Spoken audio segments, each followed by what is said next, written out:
Again, you're listening to the Duncan Duo Real Estate Show. So there's new methods in termite treatment that it sounds like are going to change the way people treat termites. The tenting aspect of it, I think you mentioned you guys don't really focus on that anymore. You've got more effective methods, and I wanted to touch on that because you still drive around, you see the tents, you see people getting their places tented, and it sounds like that.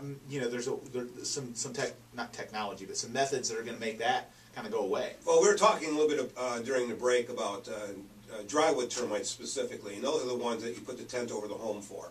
There are some that originate from the soil called subterranean termites, and you treat the soil for that. But for the drywood termites, they multiply at a rate of about 1,500 a year versus 1,500 a week for the subterranean termites. So the sheer numbers involved with drywood termites are much, much smaller than that of subterranean termites.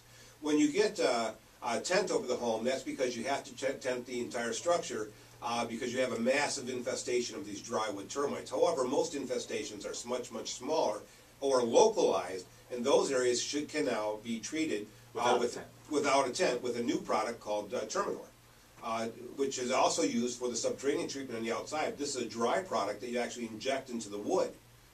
Now, one of the good things about this particular product is that it's good for 7 to 10 years versus a tent, which you take off and tomorrow they reinfest. So then, in other words, if instead of tenting, if you did have a massive intrusion, you could just inject a lot of Termidor in a lot of different places. Sure. Okay. Depending on the size of the infestation. Right. And when you inject that, so just out of curiosity, the termite starts gnawing at the wood and it kills that termite. Well, the termite will never know it's there. He'll continue doing his business. All he has to do is come in contact with it once and the entire colony dies. Entire colony dies. Yes.